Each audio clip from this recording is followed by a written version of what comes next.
Ces journées des plantes sont organisées pour la 23e année dans les jardins d'Albertas. C'est un jardin du XVIIe siècle qui est resté dans son jus, si je puis dire, ou en tout cas dans le plan d'origine, depuis sa création vers 1640. Et donc nous organisons cet événement depuis maintenant 23 ans. Cette année, 170 exposants, plus de 100 pépiniéristes. Et il s'agit de faire partager à un large public la passion de tous ces exposants et la nôtre pour le jardin, pour les plantes, pour la botanique, mais aussi pour tout l'environnement du jardin. Alors on a élargi, on est même maintenant au-delà de la Méditerranée, puisque beaucoup de ces plantes viennent de toute la planète. Beaucoup de ces pépiniéristes sont des collectionneurs et ils courent le globe pour trouver de nouvelles variétés, de nouvelles plantes qui vont s'adapter à nos climats, s'adapter à cette région. Et aujourd'hui, avec une diversité toujours croissante de plantes, puisqu'en fait, on me demande souvent ce qu'il y a de nouveau cette année, mais des nouveautés, il y en a sur quasiment tous les stands. Presque chaque année, chacun de ces exposants amène de nouvelles plantes, avec c'est vrai comme critère que ces plantes, elles doivent être adaptées à nos climats, c'est-à-dire ceux de la Provence, ceux du bord de la Méditerranée, mais aussi ceux de la Provence, de la Haute-Provence, ce qui veut dire des climats assez différents. Il y a des plantes qui vont supporter le froid de la Haute-Provence, d'autres qui vont s'acclimater au bord de mer, à Marseille, sur la Côte d'Azur, dans le Var. Et puis on peut dire que ce pays d'Aix, c'est presque un point médian, où vous êtes à la fois avec parfois du froid, parfois aussi un climat très doux qui est celui de la Provence. Alors écoutez, c'est quelque chose qui s'est constitué avec le temps. Petit à petit, on a augmenté le nombre d'exposants. On fait ça chaque année avec beaucoup de prudence, en accueillant des exposants à condition qu'ils apportent quelque chose de nouveau, qu'ils ne se fassent pas trop concurrence entre eux, et surtout avec une progression parallèle au nombre de visiteurs. Donc aujourd'hui, avec 18 000 visiteurs l'année dernière, on a 170 exposants. Évidemment, les premières années, on avait 10 exposants avec 1500 visiteurs. Et donc petit à petit, on répond à la demande de nos visiteurs.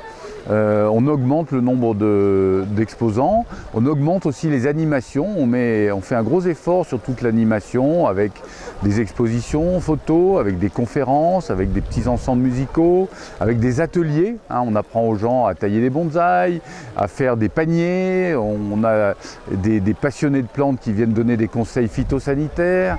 Donc petit à petit se développe cette attraction, ce moyen finalement de passer une belle journée dans un beau jardin avec des passionnés de plantes.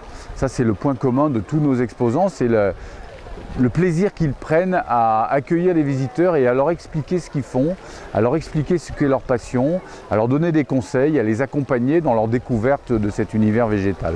Oui, donc on est engagé dans un processus de longue durée avec le ministère de la Culture, avec nos partenaires, de restauration de ce jardin. Et les journées des plantes servent vraiment à ça. Chaque visiteur peut se dire qu'il contribue à sa manière à l'entretien, à la préservation, à la transmission et à la rénovation de ce jardin. Et cette année, avec le soutien du ministère de la Culture, du Conseil départemental des Bouches-du-Rhône, de la communauté du Pays d'Aix et de mécènes américains, de French Heritage Society, qui sont des Américains passionnés du XVIIIe siècle français, du XVIIe français, on a fait une grosse campagne de travaux pour restaurer le grand portail Louis XV, baroque, à l'entrée, restaurer le grand canal qui date du XVIIe avec notamment les 13 mascarons sculptés XVIIe qui ont été entièrement rénovés, et puis terminer ce grand bassin octogonal qui est sur la terrasse supérieure, qui avait disparu et qui a été reconstitué ces dernières années.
C'est un événement très important pour nous, qui est organisé par toute la famille, avec beaucoup de passion, avec beaucoup d'énergie, que ce soit au parking à l'accueil, aux brouettes et sur place. Vous êtes vraiment accueillis par la famille et c'est un événement qui nous permet, avec les différentes manifestations, réceptions qu'on organise chaque année, de permettre la restauration de ces jardins tout au long de ces 40 ans de restauration, débutés par le grand-père et continués par mes oncles, et que notre génération continue grâce à ces visiteurs qui viennent pour ces journées des plantes.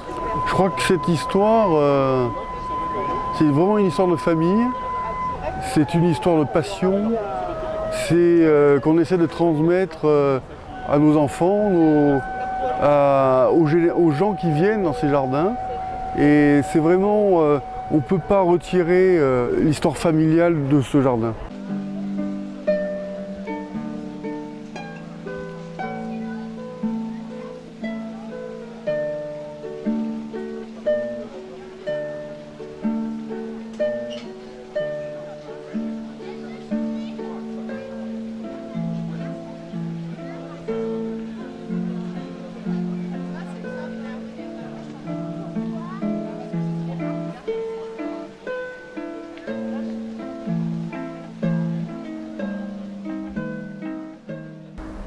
Alors Bruno Latil d'Albertas, propriétaire, organisateur des Journées des Plantes avec mes deux frères et avec la famille.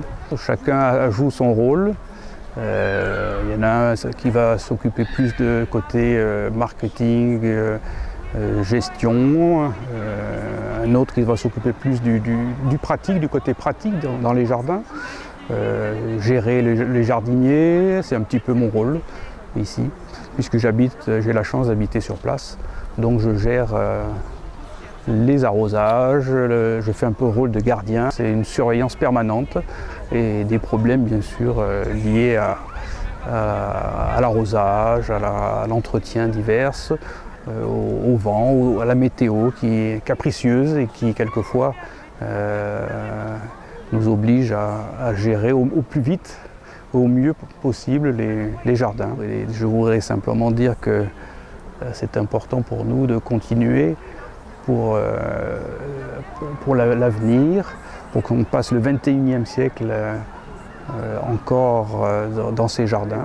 Les Journées des Plantes, c'est une partie de ce qui nous permet de faire vivre et continuer pour les générations suivantes cette passion commune.